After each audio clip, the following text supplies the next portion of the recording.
Bloomberg Audio Studios. Podcasts, radio, news. You're listening to the Bloomberg Balance of Power podcast. Catch us live weekdays at noon and 5 p.m. Eastern on Apple CarPlay and Android Auto with the Bloomberg Business app. Listen on demand wherever you get your podcasts or watch us live on YouTube. I'm Joe Mathieu in Washington. Thanks for being with us on Balance of Power alongside Tyler Kendall here in the nation's capital on what is expected to be the last day of the longest government shutdown in American history. The votes are teed up for a few hours from now, and we're going to have a special edition of Balance of Power for you starting at 5 p.m. Eastern as all of this is set to get going. But Tyler, as we kind of unpack everything that we just heard from Kevin Hassett, really interesting, beginning with the shutdown itself, he says it will have an impact on GDP, which could come in quarterly between 1.5–2% for the year. He's targeting about 2%. Said inflation is not all the way down to where you want it to be, was the quote, but he agrees with the president that rates can be a lot lower. Right. I was actually pretty struck by the laughter in the room when he was asked why he would want to be the next Fed chair. Of course, he's on the short list for that. He also said if he's reading the tea leaves, he's looking at a likely 25 basis point cut when the FOMC meets in December. But of course, the backdrop here, the fact that we haven't gotten as much economic data as there should be as we try to weed through the forecast. We're learning a little more about that, by the way. I guess within 48 hours of the government reopening, we'll get a new calendar from BLS, and then it's off to the races at that point. Liz Pancotti is with us, I'm glad to say, Managing Director, Policy Advocacy at the Groundwork Collaborative, having listened to that conversation and sort of noting broadly what's happening here against the backdrop of a government shutdown. Liz, welcome back. It's great to see you.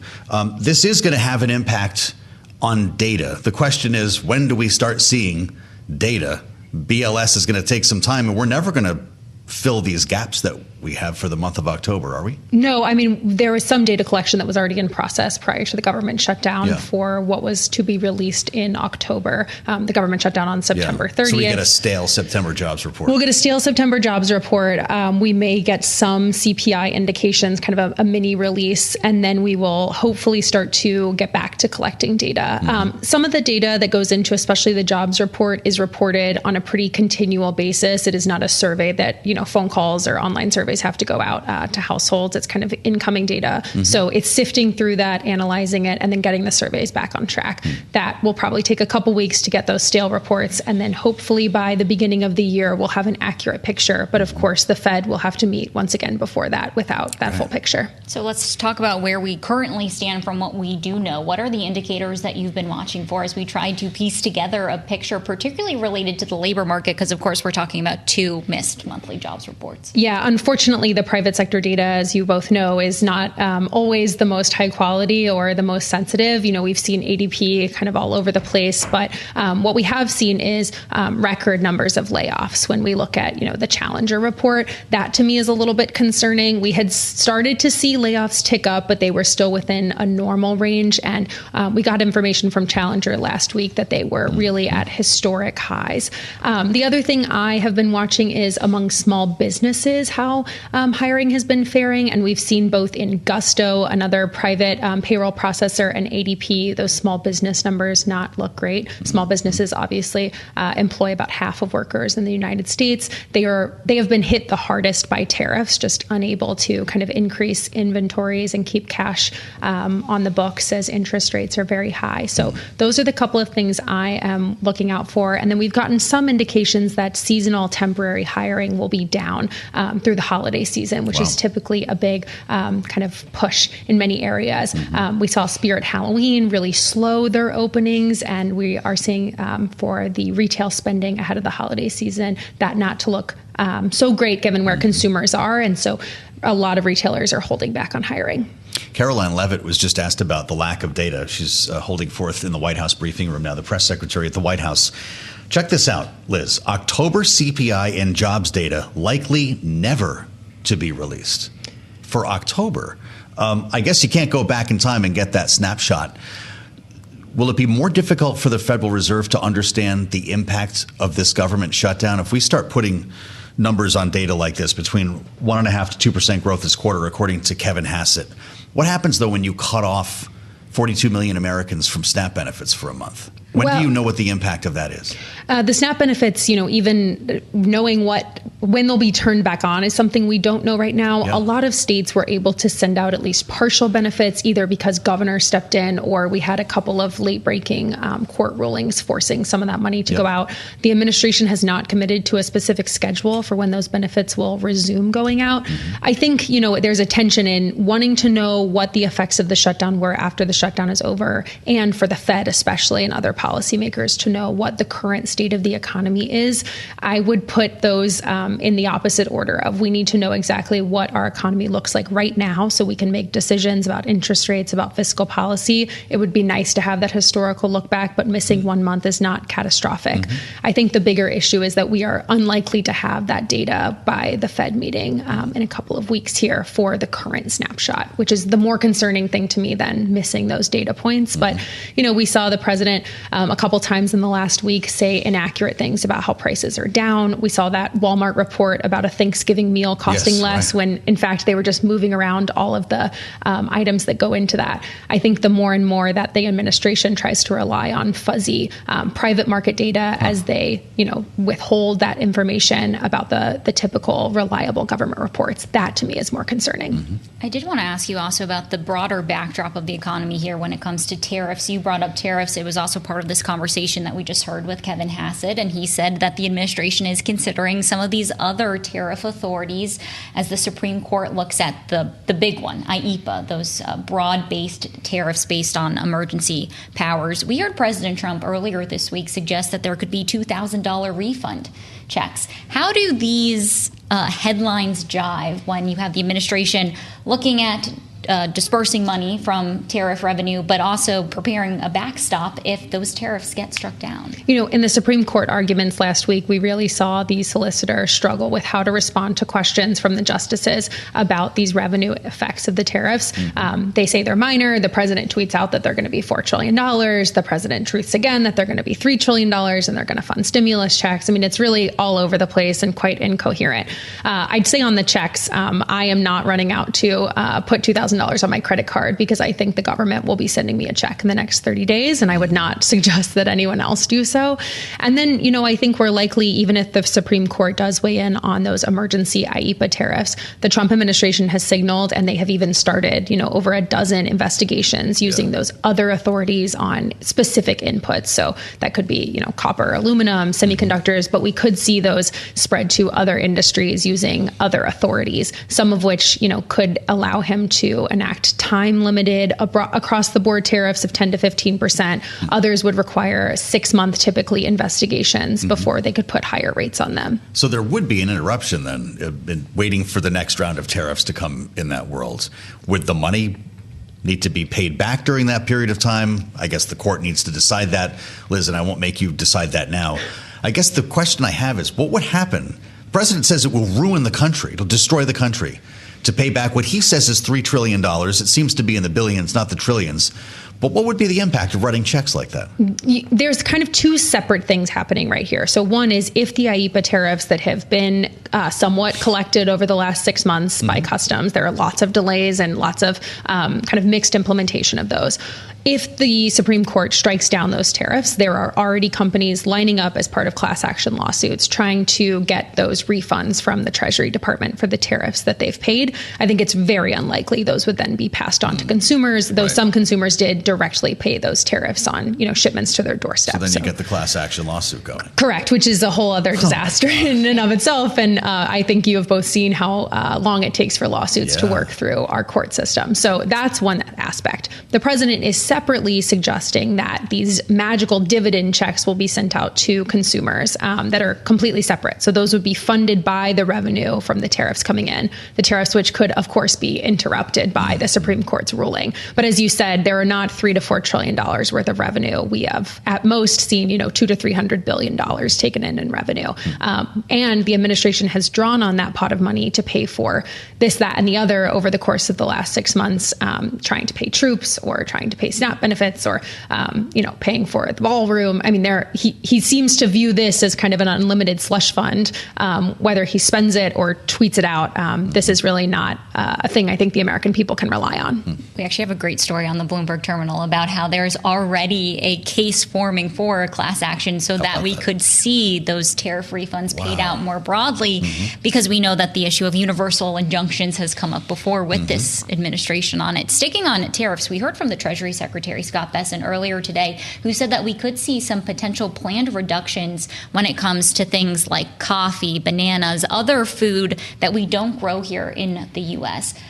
How would targeted reductions work, and does that make a dent when we're talking about potential pass-throughs and prices for consumers? The targeted carve-outs are, very complicated to implement, as are the broad sweeping tariffs that the president has put into place. They also the administration has historically not stuck with the thing that they announced. So do I think that it will be smooth sailing for exempted coffee, bananas, et cetera? No, because none of these tariffs have been smooth sailing. I think this is a really fascinating press tour that, both Bessent and Hassett are doing right now, where they realize that American people are very frustrated with higher prices. The president campaigned on lowering prices on day one. Last week, he walked this back saying that's a 2026 priority for them. So I guess this is kicking off that tour. But, a couple of months ago, the president said groceries. What a fascinating word. I wonder where that word came from. And I guess now he has figured out that, in fact, the American people do care about their grocery prices. We, of course, do not grow coffee or bananas here in the United States. It's not so much about onshoring supply chains. It's just genuinely impossible. And so now they are exploring these, limited carve-outs. We have seen the president look at other limited carve-outs. There was a deal struck with Apple where they would be able to get out of semiconductor tariffs. These have been, implemented in different ways, and in many cases, tariffs are not being collected anyway because there's so much confusion at the border. So do I expect, bananas to magically become cheaper at the grocery store in the next couple of weeks? No. I mean, coffee's up 20-30% over the past year. And there are a number of other grocery costs that are not so impacted by the tariffs. Ground beef is up double digits over the past year, given other issues in the economy that tariffs will not really affect, though I guess the president is looking at increasing imports from Argentina to fix that problem. Well, he does cite beef pretty frequently. That is, the whole grocery store is cheaper, but beef is the cost that we need to deal with. And of course, he's running afoul of our ranchers here in the United States, the cattlemen, who have been not terribly happy about that idea.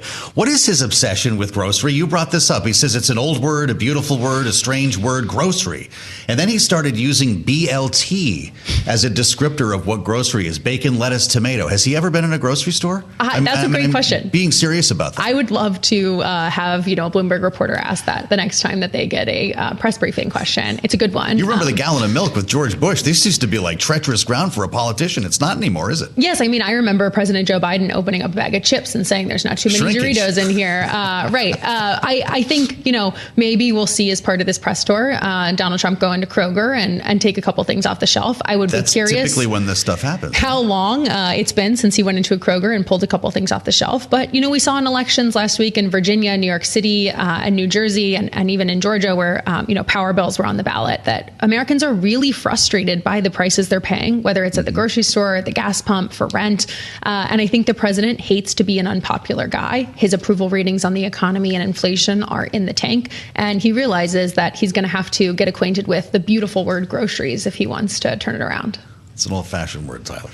Yes, okay. Well, this has been great insight after that conversation between Kevin Hassett and Dave glad we could spend some time. This is a great dive. We should keep this going, actually, as long as the press tour is on the road. That's all right. Liz Pancotti, Managing Director of Policy and Advocacy at the Groundwork Collaborative. Thanks so much. Stay with us on Balance of Power. We'll have much more coming up after this.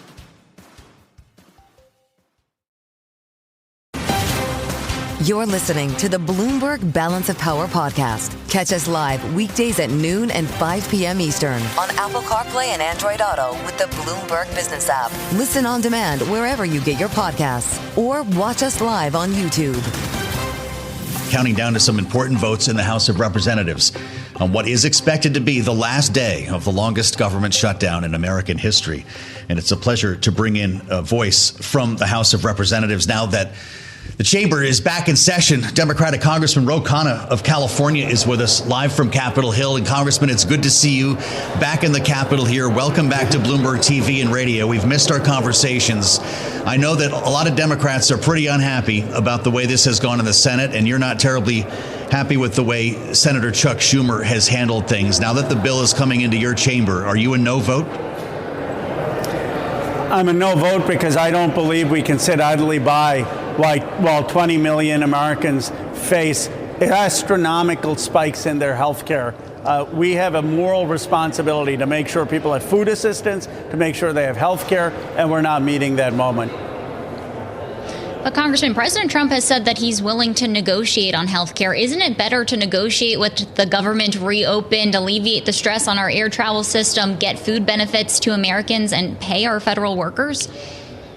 Well, we could have done all of that. I mean, the president held this country hostage. He refused to release aid, food aid for Americans, which would have cost $9 billion, while he's giving $40 billion to a corrupt libertarian in Argentina. My question for the president is, why aren't you putting Americans first? Why are you withholding aid from American kids and giving money to Argentina instead? We should have been funding the food. We should have been funding our federal workers and paying our troops. And then we could be negotiating on health care to make sure that 20 million people under Donald Trump's watch are not going to have the largest increase in health care since Barack Obama.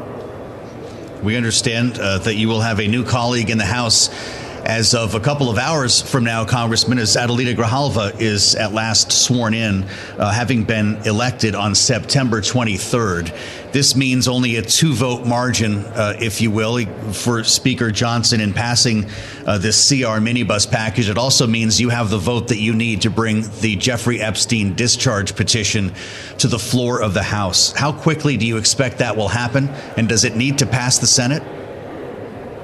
I expect that Adelita Grijalva will sign today. That gives us 218, and early December we will have a vote. But look, the Epstein class in American politics needs to go. These are rich and powerful people who either covered up for Jeffrey Epstein or who themselves abused young girls. And the American people are tired of it. They're tired of one set of rules for rich people who have friends who are politicians and another set of rules for ordinary Americans. So I believe the House will pass this, and it's going to send a message for the full release of the Epstein files and for the Senate to pass it. I know that you want to bring, obviously, all members to account on this and have them take a vote, which will take place in the House. But to be clear, it does need to pass the upper chamber to force the release of these files, Congressman? It does, and I believe that the vote margin in the House will matter. If it just ekes through, the Senate may kill it. But if we get 40, 50 Republicans, as I am hearing we may, then it's going to put a lot of pressure on the Senate to act. We're seeing the Democrats on the House Oversight Committee release their own tranche of, I believe, 20,000 emails today. Could you give us any insight into the timing here? Is this to coincide with your new colleague coming in and momentum behind the discharge petition?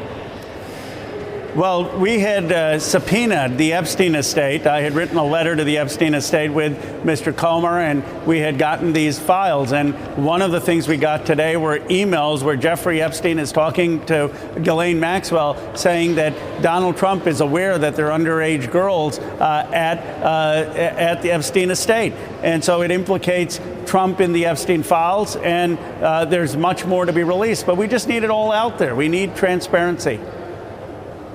You made clear on Twitter the only reason these emails are out is that at Lawrence has the survivors' lawyers on who gave me the tip to subpoena the estate. You asked, why did Justice or the FBI not get and release these? Do you have an answer?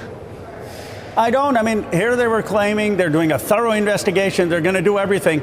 And then you have a congressman who's more focused on economic issues than anything on Lawrence O'Donnell, and a lawyer for the survivors basically says, hey, tell the congressman he should write a letter to the estate. They have the documents. And so I write a letter to the estate and get the documents. And you're telling me that the FBI and the Justice Department couldn't do that? Of course they could. They haven't taken this investigation seriously. That's why Congress has gotten involved. We need a full release of the Epstein files.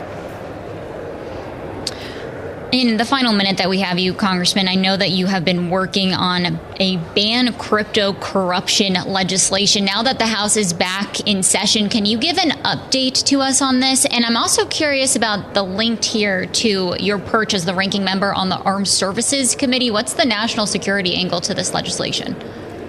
Well, members of Congress and the president and their families should not be trading cryptocurrencies, and they should not be trading stock. But look, the president's family has made millions of dollars on cryptocurrency.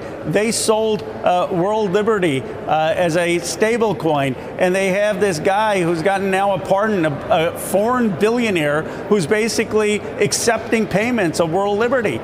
This should not be going on. It makes us vulnerable to foreign countries, to foreign interests. And so my bill is simple. No trading of cryptocurrency by any elected official, whether it's in Congress, whether it's the presidency, whether it's the Supreme Court as an appointed person. All right, Congressman Ro Khanna, Democrat representing California's 17th District. Thanks so much for joining us here on Bloomberg Television and Radio. Thanks for listening to the Balance of Power podcast. Make sure to subscribe if you haven't already at Apple, Spotify, or wherever you get your podcasts. And you can find us live every weekday from Washington, D.C. at noontime Eastern at Bloomberg.com.